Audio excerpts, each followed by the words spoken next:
నమస్తే జేఎన్ఆర్ టీవీకి స్వాగతం. ముందుగా బులెటిన్లో హెడ్లైన్స్. మాజీ మంత్రి శ్రీ సాకి శైలజనాథ్ ప్రెస్ మీట్.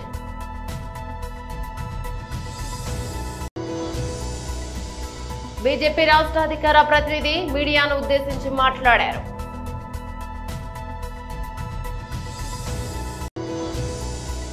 పిఠాపురం నియోజకవర్గానికి చెందిన ప్రభుత్వ స్టాఫ్ నర్సులతో ఉప ముఖ్యమంత్రి శ్రీ పవన్ కళ్యాణ్ భేటీ.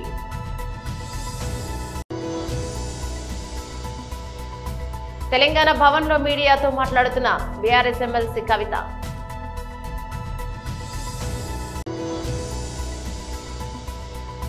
నటుడు విశాల హెల్త్ అప్డేట్, ఆందోళన అక్కర్లేదన్న విశాల్ ఫిల్మ్ ఫ్యాక్టరీ.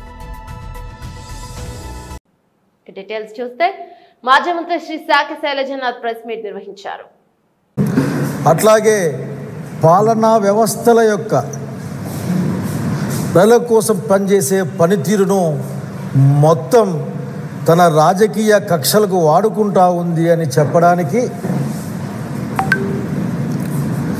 ఈ అన్ని విషయాల్ని కూడా ఒక మాట చెప్పాలనుకుంటా ఉన్నాం. ఈ కూటమి ప్రభుత్వానికి అయ్యా, సంక్షేమ రంగంలో కానీ అభివృద్ధి రంగంలో కానీ మీరు ఒక్క అడుగు కూడా ముందుకు పోలేదు. ఇచ్చిన మాట దగ్గరలో కూడా లేరు. ప్రజల్ని మభ్యపెట్టే మాటలే, ప్రజల్ని ఊరిస్తూ డబ్బుల్ని ప్రభుత్వ ఖజానాకు మిగిల్చుకుంటున్నారు అనేది ప్రజల యొక్క అభిప్రాయం, మాలాంటి వాళ్ళ ఆవేదన. సంవత్సరం అయిపోతూ ఉంది. మీరు అనుకుంటా ఉన్నారు మమ్మల్ని ఎవరూ గమనించడం లేదులే మేము చెప్పిన మాటలకి. ఎందుకంటే మీరు దగ్గర అనేకమైన ఎన్డీఏ కూటమి దగ్గర అనేకమైన ప్రసార మాధ్యమాలు ఉంటాయి. మొన్నటి బార్డర్ ఇష్యూల్లో వార్తలు వచ్చినట్లు చాలా ఉంటాయి. ఎవరు గమనించలేదని. శాంతి భద్రతల విషయంలో కూడా మీరు దేవతా వస్త్రాలు ధరించి ఉన్నారని చెప్పాలనుకుంటా ఉన్నా నేను. మొత్తం అందరికి కనిపిస్తూ ఉంది, మీకు మాత్రమే దేవతా వస్త్రాలు మా ఒంటి మీద ఉన్నాయి అని మీరు అనుకుంటా ఉన్నారు. అనేక అంశాల గురించి మాట్లాడచ్చు. మీరు ఎక్కడ ఊదర కొడతా ఉంటారు. సూపర్ 6 రేపేస్తా, మన్నాడిస్తా, తల్లికి వందనం ఎల్లుండి పెడతా అని ఇట్లా మాట్లాడుతూ ఉంటారు. మాలాంటి జిల్లాలకు వస్తే ఇంకా మీరు మాట్లాడే మాటలకు సరిగ్గా అడ్డమే ఉండదు. ఎందుకంటే మా దగ్గరున్న మీ వాళ్ళు మిమ్మల్ని ఏం అడగరు కాబట్టి, బాబు గారు ఏం అడగరు మిమ్మల్ని. కానీ ఒక ప్రత్యేక అంశం పైన మీతో మాట్లాడాలనుకుంటా ఉన్నాం. ఆంధ్రప్రదేశ్ రాష్ట్రంలో కానీ ఏ రాష్ట్రంలో కానీ శాంతి భద్రతలు ముఖ్యమంత్రి గారే సమీక్షిస్తారు, ముఖ్యమంత్రి గారే పర్యవేక్షిస్తారు. ఎవరైనా కానీ మీరు హోంమంత్రి అనే మాట ఎత్తే ప్రయత్నం చేస్తారేమో తెలియదు, కానీ నాకు తెలిసిన పాలనా విధానంలో లా అండ్ ఆర్డర్ డిపార్ట్మెంట్ ఖచ్చితంగా ముఖ్యమంత్రి గారి దగ్గర ఉంటుంది. ముఖ్యమంత్రి గారు మీరు చాలాసార్లు మాట్లాడుతూ మాది స్మార్ట్ పరిపాలన. స్మార్ట్ పరిపాలన అంటే నాకే అర్థం కావడంలే. ఈ మధ్య స్మార్ట్ పరిపాలన లేదంటే స్మార్ట్ వాచెస్, స్మార్ట్ కెమెరాలు, ఇట్లా స్మార్ట్ అంటే మరింత డెవలప్ అయిన అంటే ముందుగానే చూసాము, కానీ వెనక్కిపోయే వాతావరణాన్ని చూడలేదు. చంద్రబాబు నాయుడు గారు ముఖ్యమంత్రి గారు బీజేపీ రాష్ట్ర అధికార ప్రతినిధి మీడియాను ఉద్దేశించి మాట్లాడారు. అందరికీ నమస్కారం. భారతీయ జనతా పార్టీ ఆధ్వర్యంలోని భారత ప్రభుత్వం చేపట్టినటువంటి ఆపరేషన్ సింధూర్ విజయవంతం సందర్భంగా అందరికీ శుభాభినందనలు తెలియజేసుకుంటున్నా. ఈరోజు ముఖ్యంగా తెలంగాణ రాష్ట్రంలో జరుగుతున్నటువంటి సంఘటనలు కొన్ని మీ ముందు ఉంచడానికి ప్రయత్నం చేస్తా. భారతీయ జనతా పార్టీ ఆధ్వర్యంలో ఈ రాష్ట్రంలో ఏ ప్రజా సమస్య ఉన్నా ఖచ్చితంగా స్పందిస్తాం, ప్రభుత్వ తప్పులుంటే విమర్శిస్తాం, ప్రశ్నిస్తూనే ఉంటాం. కానీ వీటిని తప్పుపట్టే విధంగా ఒక దిగజారుడు రాజకీయాలకి తెరలేపినటువంటి తెలంగాణ రాష్ట్రంలో అధికారంలో ఉన్నటువంటి కాంగ్రెస్ ప్రభుత్వంలోని పెద్దలు, అదేవిధంగా కాంగ్రెస్ పార్టీలోని నాయకులు బజారు రౌడీల్లాగా ప్రవర్తిస్తున్న తీరుని సభ్య సమాజం మొత్తం ఖండించాల్సిన అవసరం ఉంది. భారతీయ జనతా పార్టీ తీవ్రంగా ఖండిస్తుంది ఈ విషయాలపైన. మేము సూటిగా అడుగుతున్నాం, తెలంగాణ రాష్ట్ర ప్రభుత్వం, కాంగ్రెస్ ప్రభుత్వం అధికారంలోకి వచ్చిన తర్వాత హైడ్రాకు సంబంధించి మూసీ అభివృద్ధి పేరు మీద చేస్తున్న కార్యక్రమాల గురించి మీ దగ్గర ఒక స్పష్టమైన విధానం లేదు, ఒక స్పష్టమైన విజన్ లేదు, ఒక బ్లూ ప్రింట్ లేదు. తలా తోకాలేని విధంగా, తోచిన విధంగా ఎప్పుడు ఏది ఆలోచనలకు వస్తే దాన్ని ఇంప్లిమెంట్ చేసుకుంటూ ప్రజల్ని గందరగోళపరుస్తూ తెలంగాణ సమాజంలో ఈరోజు చాలా ఇబ్బందికరమైన పరిస్థితులను సృష్టిస్తున్నారు. కాబట్టి భారతీయ జనతా పార్టీ నాయకులు కానీ, సామాన్య ప్రజలు కానీ ఈరోజు ఈ ప్రభుత్వాన్ని ప్రశ్నిస్తున్నారు.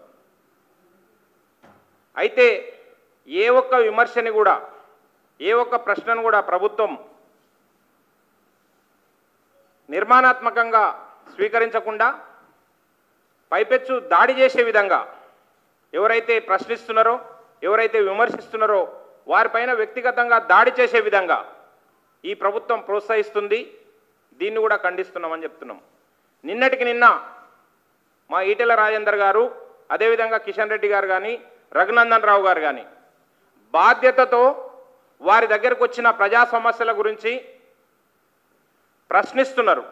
నిజాంపేటలో మీరు ప్రభుత్వం తరపునే అనుమతులు ఇచ్చిండ్రు, వారు అనుమతుల ద్వారా నిర్మాణాలు చేసుకున్నారు, బ్యాంకులు లోన్లు ఇచ్చినాయి, వారు కష్టపడి సంపాదించుకున్న డబ్బులతో నిర్మాణాలు చేసుకుంటే వాటికి నోటీసులు ఇచ్చి ఈరోజు హైడ్రా పేరు మీద మళ్ళీ ఒక నాటకానికి తెరలేపినరు. అంతర్జాతీయ నర్సుల దినోత్సవం సందర్భంగా పిఠాపురం నియోజకవర్గానికి చెందిన ప్రభుత్వ స్టాఫ్ నర్సులతో AP deputy CM Pawan Kalyan ప్రత్యేకంగా భేటీ అయ్యారు. విశిష్ట సేవలు అందించిన 8 మంది నర్సులను ఉప ముఖ్యమంత్రి సత్కరించారు. అనంతరం పవన్ మాట్లాడుతూ వైద్య రంగంలో నర్సులు అందిస్తున్న సేవలు అనన్య సామాన్యమని, ఫ్లోరెన్స్ నైటింగేల్ స్ఫూర్తితో రోగులకు స్వస్థత కలిగేలా వృత్తికి గౌరవాన్ని తీసుకువస్తున్నారని కొనియాడారు. నిస్వార్థంగా వారు అందించే సేవలు వెలకట్టలేనివని అన్నారు. విధి నిర్వహణలో ఎంతో మంది రోగుల ప్రాణాలను కాపాడుతున్న నర్సుల సేవలను ఎవరూ మర్చిపోరని తెలిపారు. మహమ్మారి కరోనా సమయంలో ప్రాణాలను సైతం లెక్క చేయకుండా నర్సులు చేసిన సేవలు ప్రశంసనీయమని పేర్కొన్నారు. ఇక ఇటీవల సింగపూర్ లో తన కుమారుడు మార్క్ శంకర్ పాఠశాలలో సంభవించిన అగ్ని ప్రమాదంలో గాయపడ్డ తర్వాత ఆసుపత్రిలో చేరాడని, అక్కడ నర్సులు చేసిన సేవలు చూసినప్పుడు మరోసారి వారి కష్టం గుర్తుకొచ్చిందని చెప్పారు. అంతర్జాతీయ నర్సుల దినోత్సవం సందర్భంగా వారిని కలవడం ఎంతో ఆనందాన్నిచ్చిందని జనసేనాని పేర్కొన్నారు. ఈ సందర్భంగా నర్సులు తమ సమస్యలను తమ దృష్టికి తీసుకొచ్చారని, వాటిని ఆరోగ్య శాఖ మంత్రి సత్యకుమార్ యాదవ్ దృష్టికి తీసుకెళ్లి పరిష్కరించే దిశగా చర్యలు తీసుకుంటామని భరోసానిచ్చారు.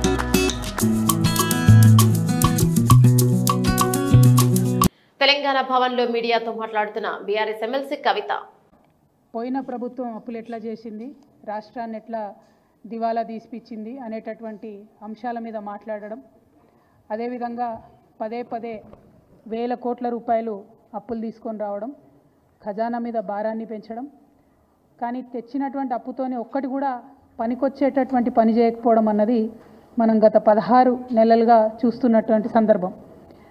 అంతేకాకుండా మన రాష్ట్రానికి సంబంధించినటువంటి గౌరవ ముఖ్యమంత్రి గారు నిన్నగాక మొన్న మాట్లాడినటువంటి మాటలు కూడా మనందరం కూడా చూసినాం.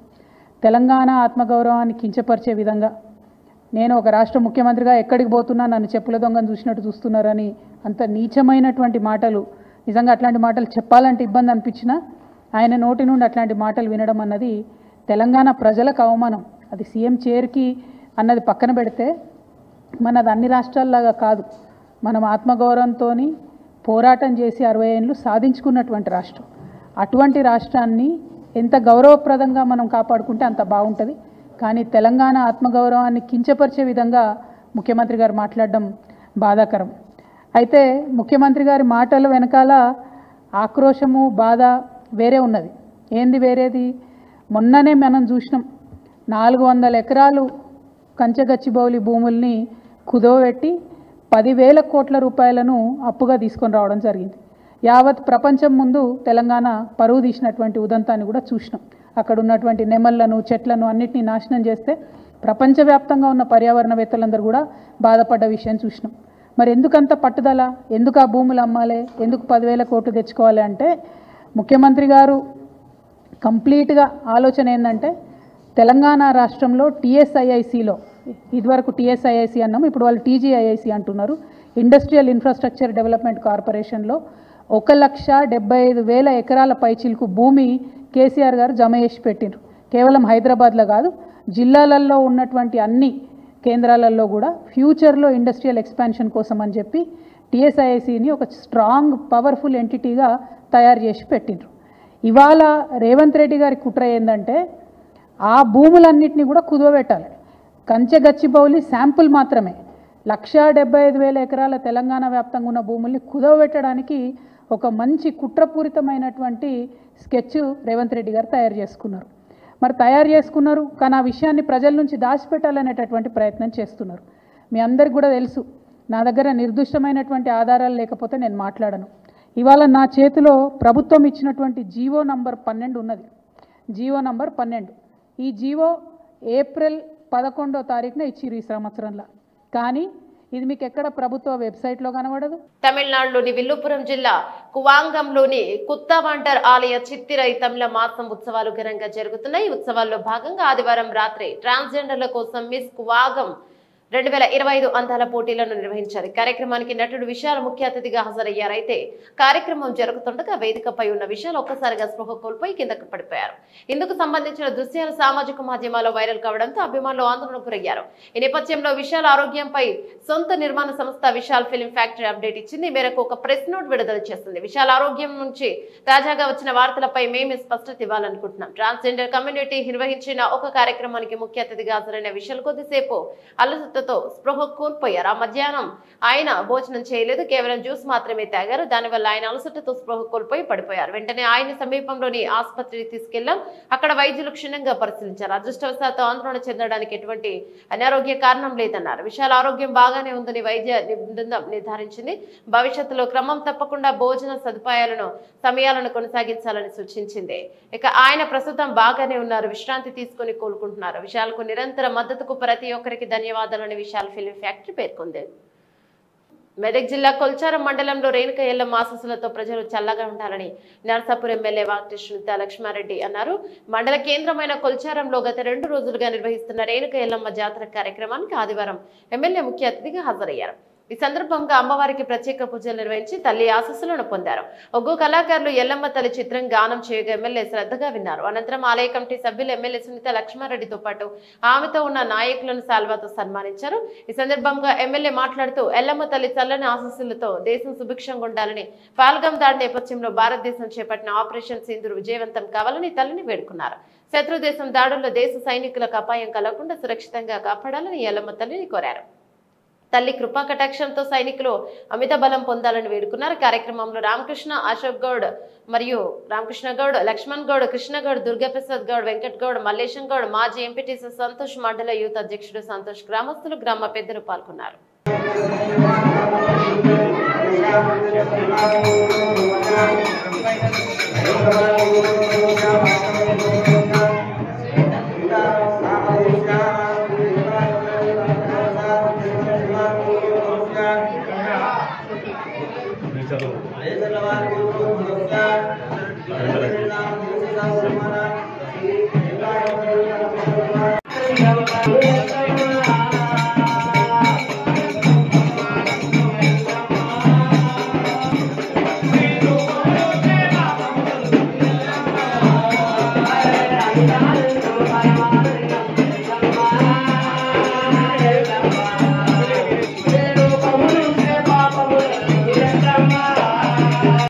పోల్చారం గ్రామంలో రేణుకా ఎల్లమ్మ తల్లి యొక్క వార్షికోత్సవం సందర్భంగా మరి ఇక్కడ ఉన్నటువంటి మన పాలకవర్గం లేకుండా దానికి సంబంధించినటువంటి ధర్మకర్తలందరూ కూడా ఆహ్వానించిన మేరకు ఈరోజు అమ్మవారిని దర్శించుకోవడం జరిగింది.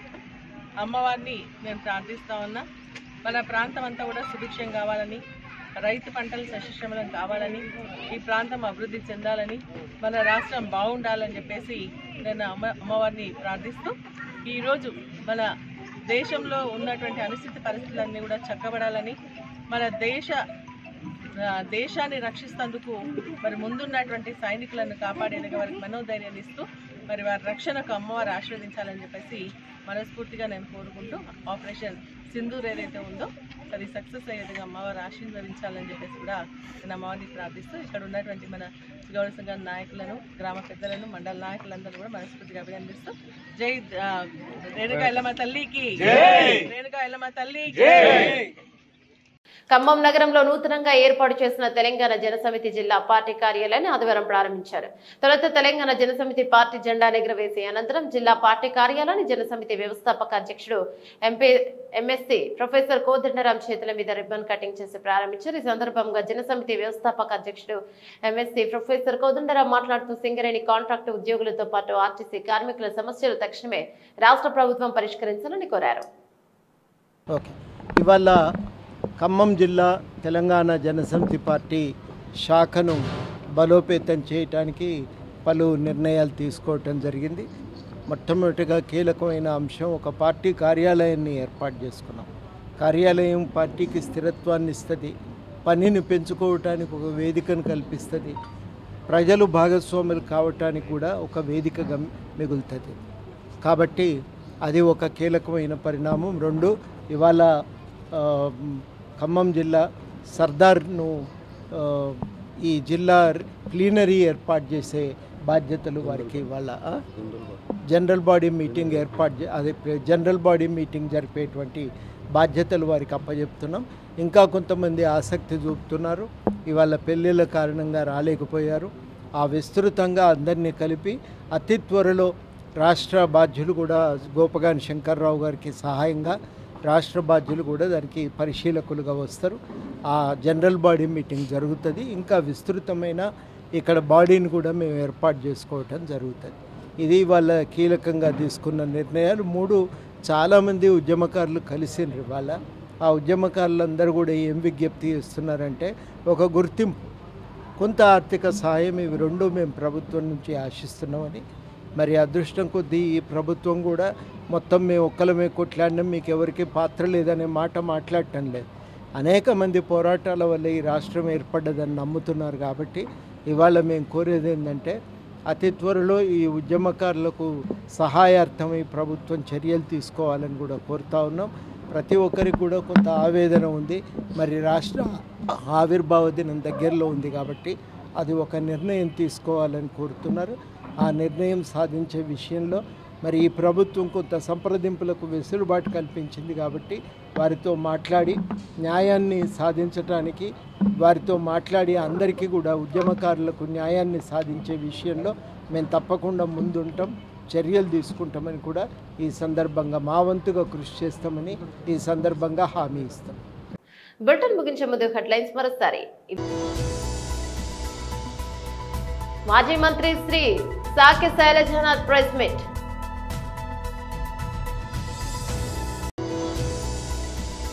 బీజేపీ రాష్ట్ర అధికార ప్రతినిధి మీడియాను ఉద్దేశించి మాట్లాడారు.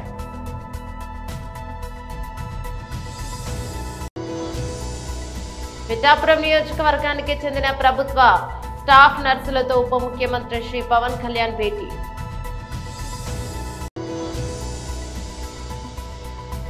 తెలంగాణ భవన్లో మీడియాతో మాట్లాడుతున్న బీఆర్ఎస్ ఎమ్మెల్సీ కవిత.